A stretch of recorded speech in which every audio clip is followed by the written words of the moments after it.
Hey there, thanks for joining us here today. I want to thank everyone for taking the time today, near and far. I want to welcome you today to Cloud Range's webinar From Simulation to Real Action, Cyber Readiness Lessons from the Front Lines in Healthcare. I will introduce our amazing speakers here in a moment. I am Liz Casperson, your webinar host and your Cloud Range leader here, looking to address one of the most important challenges in cybersecurity today, which is the readiness gap. So you'll hear firsthand from Jim and Marcus on more than policies and compliance. It's really about making sure that when a real attack happens, your team has the instinct, the confidence, and the coordination to respond effectively. So this is a leadership exchange, practical lessons and best practices that you'll hear from one of our current customers, really best practices, more than just theoretical ones. So want to make sure you're able to take some back of the stories back to your teams, excuse me. So with that, I'm honored to be joined by two incredible folks. First, Jim Bowie, Vice President and CISO at Tampa General Hospital. Jim is a seasoned cybersecurity leader with decades of experience spanning threat hunting, incident response, and security operations. At Tampa General, he's not only responsible for protecting one of the nation's leading hospitals, but also for shaping a culture of readiness that bridges security, infrastructure, and business needs. Joining him is Marcus Linder, our senior attack master at Cloud Range. Marcus has logged over 2,000 hours in live incident response in cyber range development, leading engineering teams to build training cycles that mirror real-world attacks. A U.S. Navy veteran, Marcus brings a unique perspective on discipline, teamwork, and what it means to perform under pressure. Jim and Marcus, thank you both for being here. A quick few notes before I hand it off formally. So, looks like we've got a good quorum here. So, we'll be here roughly 35 to 40 minutes. We are recording this webinar. We will share it afterwards to all registrants and attendees. Please do drop your questions into the Q&A or question box, whichever you see, chat box, Q&A. I'm monitoring both of those, and I know Jim and Marcus would like to make this interactive if we can. So, weave in questions as you go, and then we'll leave time at the end, of course, for formal questions and discussion. So without further ado, let's dive right in. Thank you, Liz. Um, so to set the stage, Jim, I know you and I have discussed this a little bit previously, so I'm excited to expand upon that quite a bit.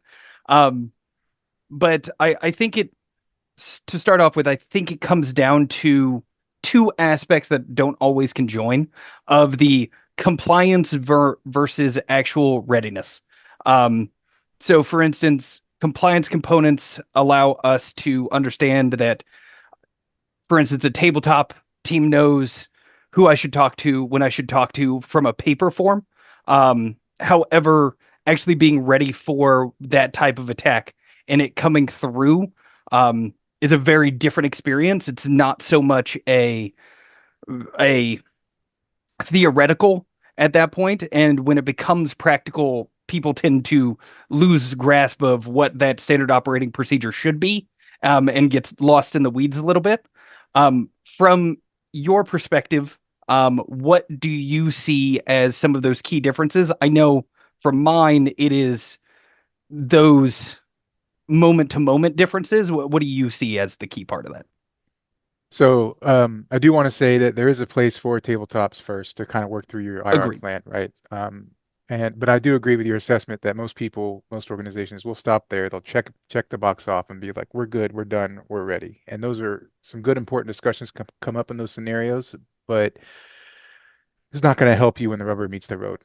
That tabletop and that everything you discussed in that tabletop will probably get thrown out as soon as you have an actual incident. No plan survives contact with the enemy. I know there's a second part to that quote that Eisenhower, I think it's true to Eisenhower, always says it doesn't mean you shouldn't properly plan. But in reality, what happens, having been through a lot of this over my career, the tabletops are great. You make an IR plan. If you don't practice it, you don't drill it. And I don't mean just like through a discussion. I mean through a simulated adversarial attack of some kind, and check your technologies and verify that XYZ will work. You'll hit a hiccup in the first 5 minutes of it, and the whole plan will fall apart. And now everybody's running around like ducks that are very scared of things and cats. It's pretty bad. It requires a constant, if you want to be good at it, and we all should, requires a constant training. It's a muscle. It's not steel, and it needs to keep being worked at to keep fresh. It's really interesting to me that there's been a couple of studies about this where we can talk about it later. It's proven to save money and time for companies and lives if you want to talk about healthcare. But it's something that just nobody does. They all stop at that tabletop part. Uh, From what I've seen when it comes to the real world application of some of those concepts, I know internally we've used the idea of a flight simulator for pilots. I think potentially EMTs also come to mind, specifically with healthcare. It becomes one of those that, yes, there's training. Yes, you need to be prepared. Yes, you need to know what you're going to do. But learning how to help somebody isn't the same as doing a ride along or your first day on the job, and learning from somebody as they're actually experiencing it, going through it, learning how to deal with patients when you need to say, okay, I don't care, I'm taking you to the hospital, and when some of those trump cards need to be applied. And I see that when teams come into the range, whether I've seen it particularly with healthcare, but also any industry as well. Um, when the teams come in, it's very much uncoordinated. They don't know where they need to go next, and we have to break it down to a very basic level of what would your next move be? Okay, do you have a playbook for this type of attack? What would your next step look like? And actually walk them back to the principles that they should be following, that they may not understand or have reference to, or realize, oh, I don't actually have access to that documentation, and help the team understand the pieces they need, which is actually why we tend to start teams with more, we call them novice scenarios internally, but that's to solidify those patterns that they need to learn before we get into an advanced scenario where everything just goes haywire from a cybersecurity perspective. I know we've had teams that have come into the range, been brand new, and something as basic as communication of who talks to who, when, and where, and how. Those things have completely fallen apart. Teams come in, it's a screaming match. They're saying, no, we need to do this. No, we need to do this. There's no point of authority. There's no communication path, how you should actually approach communication between people. And that is a core basic piece that you can have all the planning in the world, but until you get that real world experience of how I should relay information, when should we potentially stop and have an update with each other on where exactly the investigation is and how it's progressing? Um, I think that becomes very, very dangerous very quickly with strictly compliance and without any of the readiness. Um, when Let me help you out with so some yeah, real world sorry, examples of go ahead. experience. So just to outframe it outside of cybersecurity, experience matters. And to be able to get that experience is huge. If you want to talk about EMS, I was an EMT and I was in law enforcement before working in healthcare. Um, Higher experienced EMS crews with innovations had a 31% return of spontaneous circulation versus an EMS crew that only did one or two a year, versus Oh 12%, wow. sorry, right? Individual surgeon experience and skill rating has a 2 to 5 times larger impact on patient survivability. If you want to talk about NASCAR, rookies, their DNF, their did not finish rate is 27.1% versus the very next year where that's 6% because they've been through so many laps at that point, right? Experience matters. Now, problem is you don't want to burn down your organization to get that experience. So this is where the simulations come into play. And that's why it's super important to actually, like you said, sure, you said you have paperwork on this, or sure, you can communicate something. Show me. Show me your document. Show me you have access. Show me this works. You want to pull a real big punch that people test your infrastructure on it. You're going to assume X, Y, and Z is up. The simulation will show you that if in an XYZ actual event, which is based on some TTP or actual attack from a threat actor, they're going to go after this, this, and this. That won't be up. Lose your password vault, watch everything go to crap, you know. Um, Yep. so yeah, Agreed. No, and that's something that I appreciate about the simulations as well, is the yes, close to your environment, but not identical, because you need to practice those pieces of what if this tool goes down? What if this piece of the environment isn't accessible in the way you normally would gain access to it? And understanding what some of those fundamental building block pieces are of a network environment and where to actually locate some of that information. Um, I think I think there's also a correlation with that actual readiness that then compliance follows. I think by having the team ready when then you go to those tabletop components. First of all, you've already ran through it 10 times. So you're well aware of, yep, I grab this piece, I then give it to this, I do this, I do this, I do this, because it's been practiced.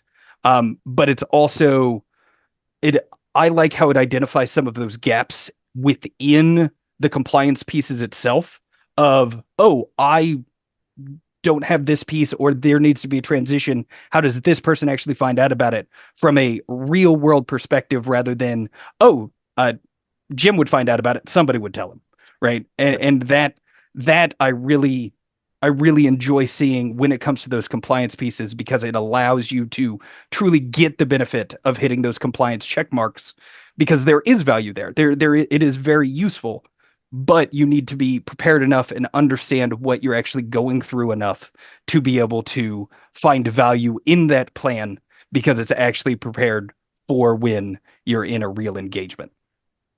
Um, the when From a leadership perspective, obviously I see the teams come in and I see how they deal with that moment to moment compliance versus readiness conversation. How do you see it from a more leadership perspective of your team?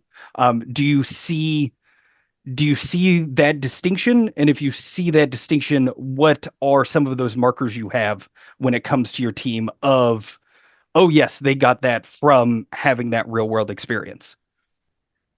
So if you're talking about a reduction in real-time incident triage based on the simulations that we've done over the past year or two, there's our mean time to resolve incidents and our even our reporting out to executives, to me even, the fidelity information I get from them has improved dramatically. So it's actually been very interesting. I'm a big proponent of leveling up your entire crew, GRC, cyber ops, identity, whoever you're in charge, network security, whoever you're in charge of, they should all be involved in this. You never know when the real incident happens, they're all going to be pulled in.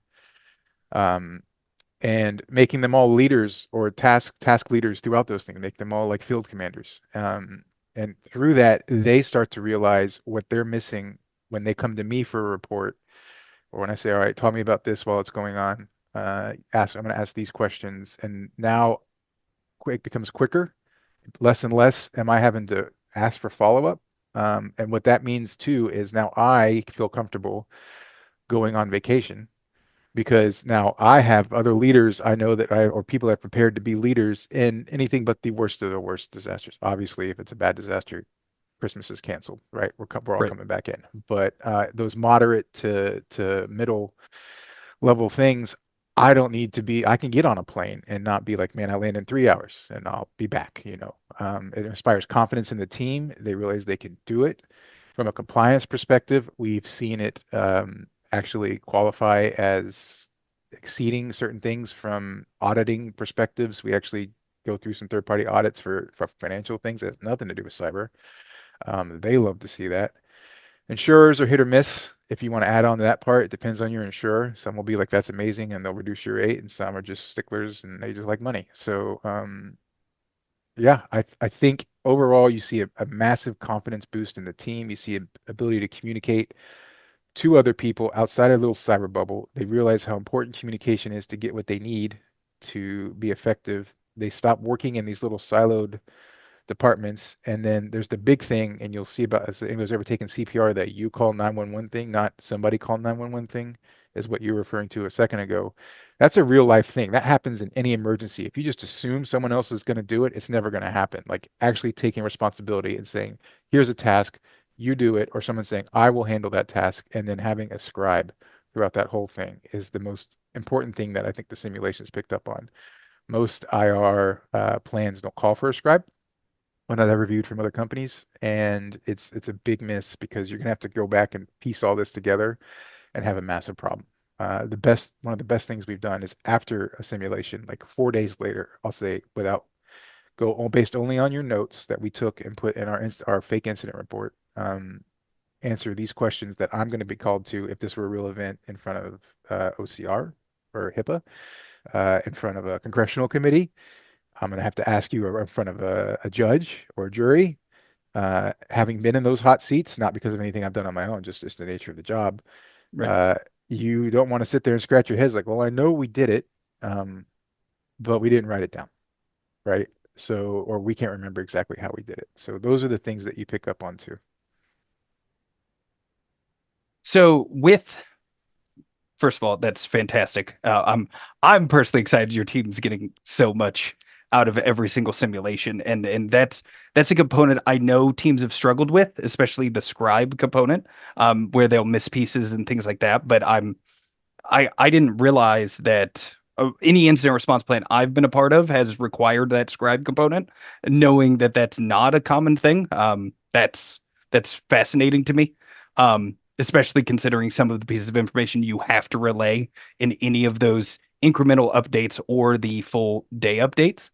Um, Now, and obviously I come from military background with cyber. You have a law enforcement background, um, as well as you said you were, well, I guess multiple types of first responders previously. But the with I know we've discussed being prepared and proof and evidence that experience automatically translates to better results. Um, why and I know that makes sense for us. Where does some of that concept come from? Is it strictly from your background, as it is mostly for mine? Or is there a larger philosophy that goes behind it of being prepared and ensuring that takes place because you've seen the best results there? Um, is that a consistent thing that you've always seen, or is it something that you potentially had to learn, engage in, and you learned it from law enforcement, for instance, or is that something you've just consistently always seen? No, it's definitely a learned leadership style. You probably get in, like you get in the military, you get in law enforcement, you get in anyone that's been in a high impact, high stress situation will realize how quickly things will devolve without proper preparation and active muscle memory training. If you're not into that, if you're used to sitting, and it's not a dig on anyone, so please don't understand. If you're used to sitting at a desk and no pressure situations where time is critical, you don't understand what will happen when that adrenaline kicks in. Just from a law enforcement side, there was a study with the NYPD, and their qualifying shooting score was a 78%, which means it's just so oversimplifying, but they had to, score 78 out of 100 on the scoring of shooting 50 bullets at a target at various ranges, right? In real life, once even with that qualifying score, so every one of the officers had to do that, or they couldn't qualify, they couldn't continue working. In real life shooting scenarios, the actual accuracy drops to 28%, right? Because that pressure kicks in. And if you're not, now you can overcome that if you train often enough. But what happens in most law enforcement agencies is they shoot once a year, which is, I know, frightening. And they hit that 78, and then that's good. But then all those adrenaline factors kicked in that you cannot train for from a sanitary environment. I don't mean a simulation, but just shooting at a paper target just once a year is the equivalent of writing is your tabletop exercise, right? Is basically the same thing from that perspective. If you're not actively drilling on it constantly, like I said, it's a muscle. It's not steel. It doesn't get engraved. It has to keep being done. You will lose, and you start trying to think about it during a emergency, and you have this thing called they call it the OODA loop: observe, analyze, decide, and act. And the more muscle memory you have in that, the quicker you can constantly go through this. And that's been around for what, 50 years, 40 years? I don't know how long that story's been on. And it's just proven. The more you can reduce the analyze, and I know it sounds weird because it's a very intellectual industry, but the more muscle memory you have in the basic tasks and where you need to go to find certain things and how you need to look things up, as opposed to how do I search for a malware? How do I input a hash into a KQL query kind of a thing? the more you'll be able to dedicate your brain to the critical task at hand, which is preventing the malware. A good way to a real life cyber perspective of this. I think there's a 2023 IBM report that teams that practice simulated attacks twice a year, and this is back with 2023 things, on average, when they had an actual incident, had a 94-day faster containment of a threat actor than teams that did not. And I think the teams that did not were like at 190 days or something like that per average. So like if there's ever a real world example of muscle memory helping you act quicker and exactly what we're talking about there, that's perfect application for cybersecurity. 100% agreed. And I think you touched on um, with the OODA loop of going in it becoming instinct, right? Yep. There's still an intellectual thought process to the analysis, but it's so rapid and it's so understood because you're able to go, oh, I need to look here. Oh, I need to do this thing. Oh, I need to call Jim right now because we have hit a point where you need to be notified. Not saying you wouldn't be actively aware of anything Right. going on, but those understood moments that yes, you practice from a tabletop compliance perspective um, are important, but it's also understanding. For instance, I actually ran a healthcare team through a scenario where medical records were actually stolen from the environment, and I wasn't aware of where actually differentiating in HIPAA reporting is based on volume of records that actually need to go out. Actually, half the team wasn't aware of that. So even just relaying some of that information that would go into that analytical process, I find hugely valuable because you don't have those conversations. You may assume that they occur, or you have an annual conversation about some things, but in the ever-changing world of cyber and healthcare, it takes a lot to make sure that you keep up with it, and keeping the entire team appraised as you're practicing that muscle and just incorporates it into that process to strengthen and build those instincts. Yeah. To show up their philosophy, the only way to know if you're ready for war is to go to battle, and we're at war every day, right? So you need to simulate the war. Yes. Um, oh, oh, okay, Liz, sorry, you asked that to everyone. I was just um now from my experience, some of the universal lessons um, are honestly the muscle memory, as well as getting comfortable with even potentially tools that you're not necessarily familiar with. Though we encourage you to practice how you fight. Right? We want everybody to be prepared for that battle, as you said, Jim.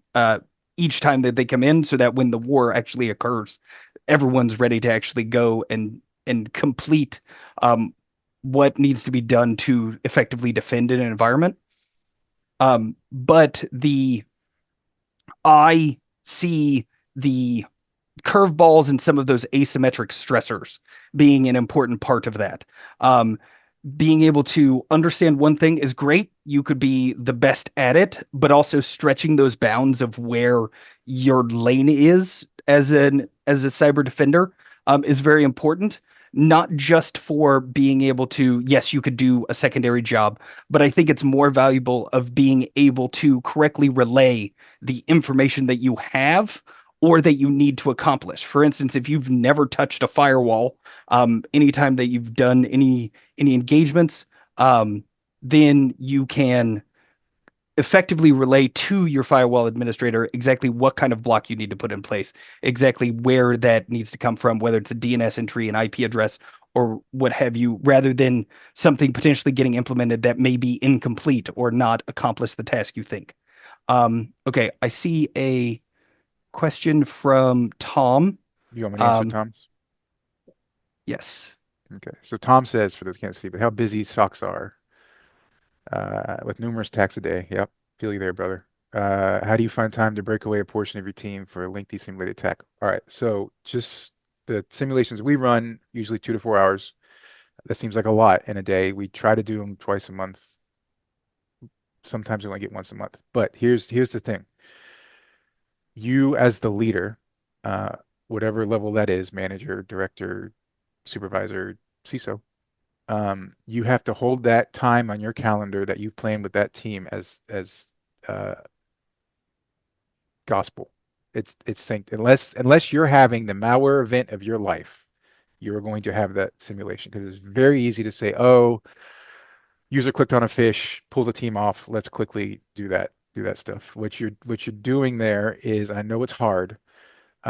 You're sacrificing a making the team quicker to respond to those things, believe it or not, and communicate more efficiently through these simulations to handle the now problem. It's kind of a I'm being too harsh when I say penny wise pound foolish, but it's you've got to reserve that right. Now, if you really truly can't do the whole team at once, then you do it in shifts. So you do one session will be half the team, and you leave the other half. Make sure they're doing nothing else other than watching that sock if you need them to, or responding to that alert, and they can listen in or whatever while if they need to while they're still responding to the thing. Don't pull anyone off unless it's a true, financial impact harm emergency you're having. Um, and if you're having trouble conveying that to your leadership, then you can have the conversation where we just talked about the 94-day faster containment. It's also a $1.49 million reduction per event in teams that train twice a year versus teams that don't, at least. If the more you train, the more you're going to reduce that risk per event. And that was a 2023 number. So now that was that the average cost back then was like 5 million a year for an incident. Now it's like 15 million. It keeps changing. I know the data is always a little bit of a lag indicator. So if you're reducing by reserving 8 hours a month or 4 hours a month of your team's time, you're able to reduce your risk by $4 million. I don't know a single boss I could talk to that would not be like, all right, that's super important, right? And that actually helps you get funding for whatever training you're going to do in this realm. Um, Let me what about the party question? Numerous. Oh, so yeah, you've got to be as the leader, set the example for that time. Like you will be here. Now, if someone's already playing vacation, obviously don't pull them off of going to Acapulco, let them go. But if you've planned it, you expect the team to be there. Short of Meteor, Bruce Willis is needed to drill a hole 600 feet down to detonate a nuke to save the world kind of a situation. You hold that simulation. Um, and you will notice that your teams will enjoy it and they will appreciate that respect. And it'll also add less stress to them, believe it or not, because they know it'll happen. Doesn't keep getting rescheduled. They will gain confidence. And then you actually see a reduction in your MTTRs uh, in your actual events because they'll get better at communicating with each other, resolving events faster, so they'll feel less stressed. And that's something I've seen amongst my team is the more they get to, and I've had to build a team from scratch basically a couple of times in my career, and they get quicker and they get more confident and they get happier because of it. And it's not so scary. I mean, it's obviously scary when it happens anyway, but it's just a reduction in fear, an increase in confidence, and a increase in response times. So your stress actually goes down, even though it seems like you're doing more work. Did I answer your question, Tom?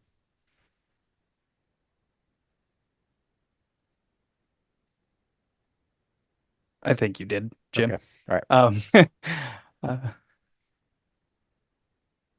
awesome, amazing question, Tom. Yeah. Um, then, Jim, we also have a question. What does it look like to be battle ready?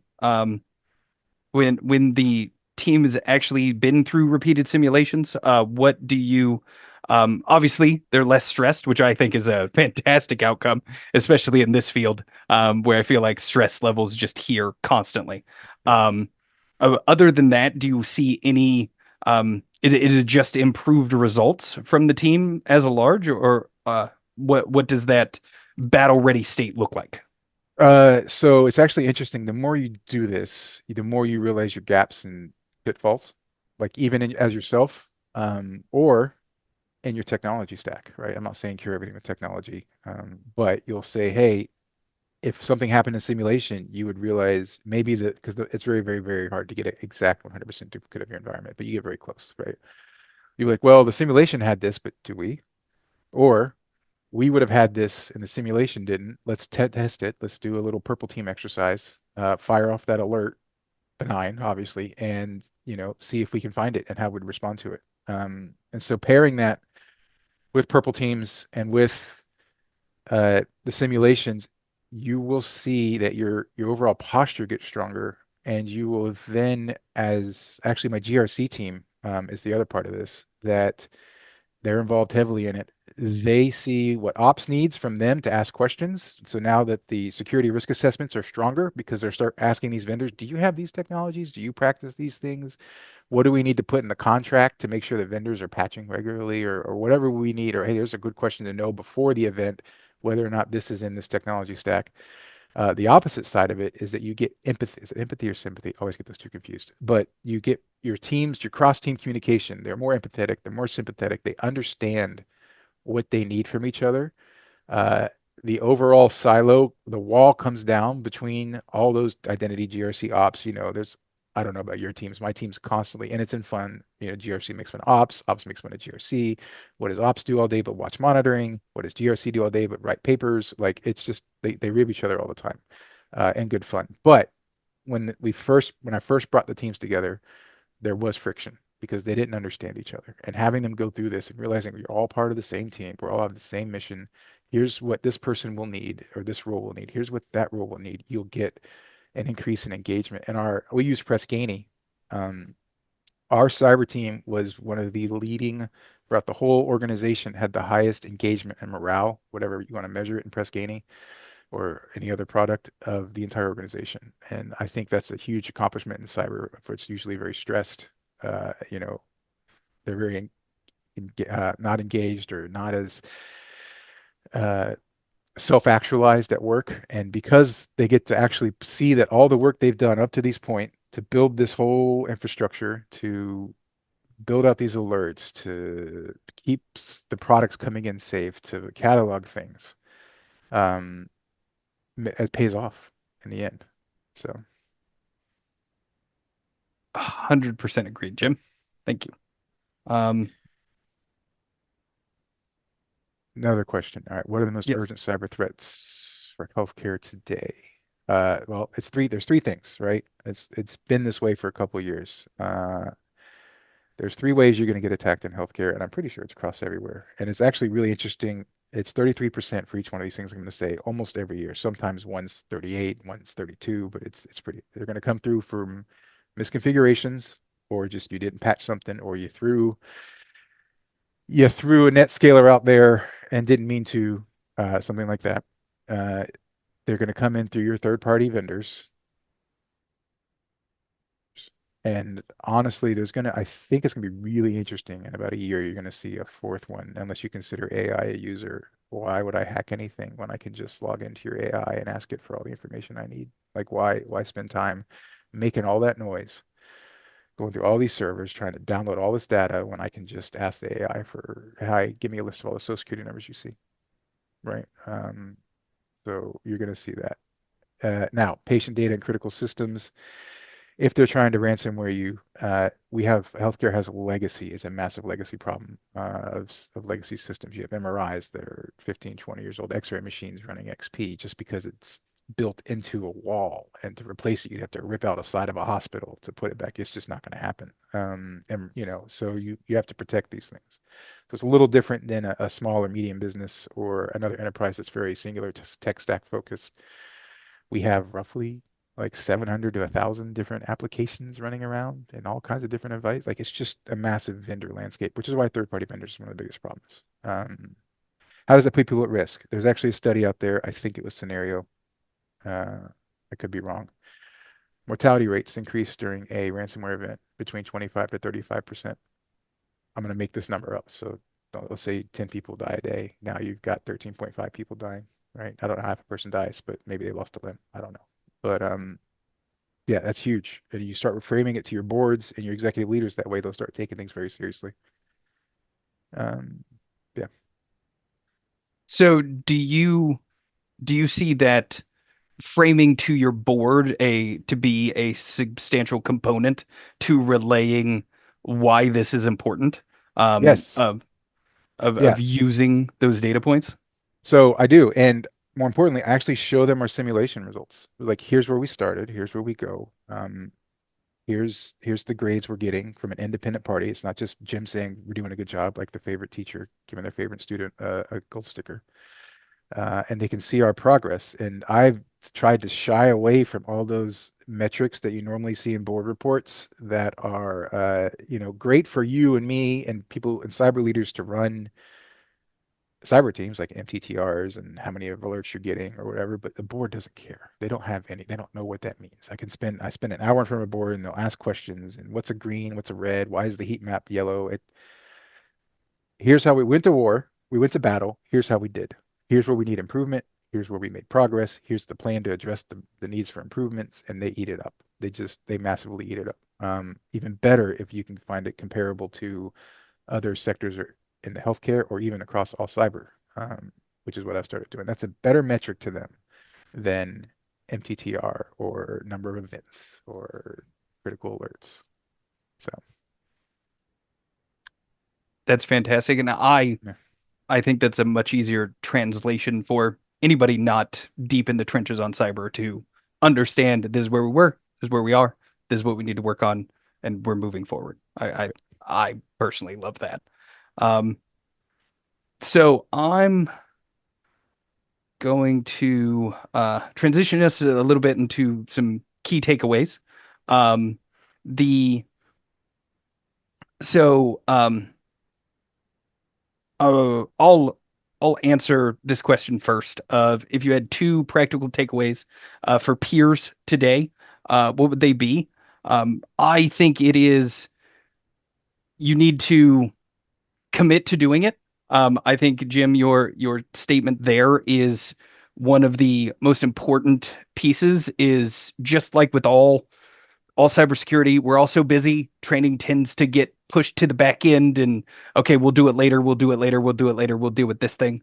I think having that established time and choosing, yes, we're going to do it here, scheduling it out, having it be um, something that is nearly immovable. Obviously, if you're dealing with um, a Bruce Willis situation, you can there are some variants there, but you commit the team to doing it. Um, and what I receive from you, which I can perceive on my end, but not necessarily um, have that firsthand from you seeing your team on a day-to-day basis.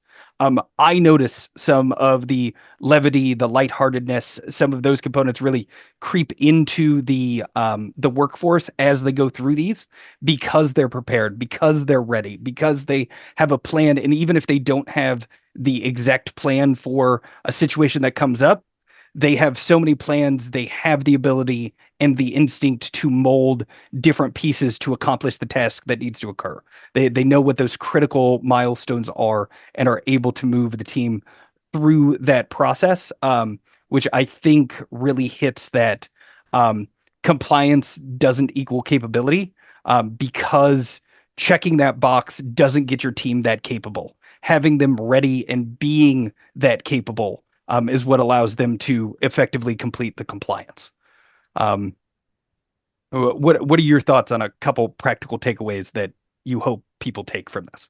yeah. If it starts with your leadership, and I don't mean like your boss, as this whoever's watching this right now, whoever's with us, that starts with you and your leadership. You put the importance on this. It's if you want to make a race car faster, it has nothing to do with the brakes, the engine, the motor, the aerodynamics. It's the race car driver. You want to make a cybersecurity team better, you train them and you train them efficiently. And one of the best ways to do it for communication, teamwork, or whatever, is through a simulated actual real world scenario where they have to do this stuff under some kind of pressure. Now, it's not going to simulate all of the real world pressure of actual like people dying in the background and things on fire, but it will get as close as possible, and you will see it's the biggest ROI that you can have. And people just we neglect it as an industry. Train your people correctly, right? Don't just throw money away, but train your people correctly, and you will see massive results. Like it's the biggest movement, and it's the first thing that gets cut. And I go to battle every time we have budget cuts because everybody does. And I was like, "You're not cutting my training. We can get rid of this instead, right?" And they're like, "What?" I was like, "No, the tech's not the problem. The people are the heroes here. It's not any tech solution." So once I've understood that, and then you give them these kind of stats, and anyone wants to reach out to me, we can talk more about this to help these board reports or these executive reports. It's about telling that story. And once they realize the risk reduction that you can see from this and how effective it actually is, and you frame it in other things outside, like the racing, the surgeons, we can come up with use cases. I'm sure there's data, whatever scenario you want to come up with, how the individual person is the biggest driver for any of this. And you as a leader, it's your job to make those individual people as good as you can. And it's your priority. You set the priority. That was awesome. Yes. Great closing, team. Thank you so much. Thank you, Jim and Marcus, and thank everyone. Thank you for everyone who joined today. We, again, will be sharing sort of the recap of this webinar. I know we're just about a minute over. Got started a little late, but thanks for hopping on midday here. So if you'd like to learn more, please follow up with the Cloud Range team here after this webinar. We'll be reaching out to you too. And on behalf of our speakers, thanks again for joining us.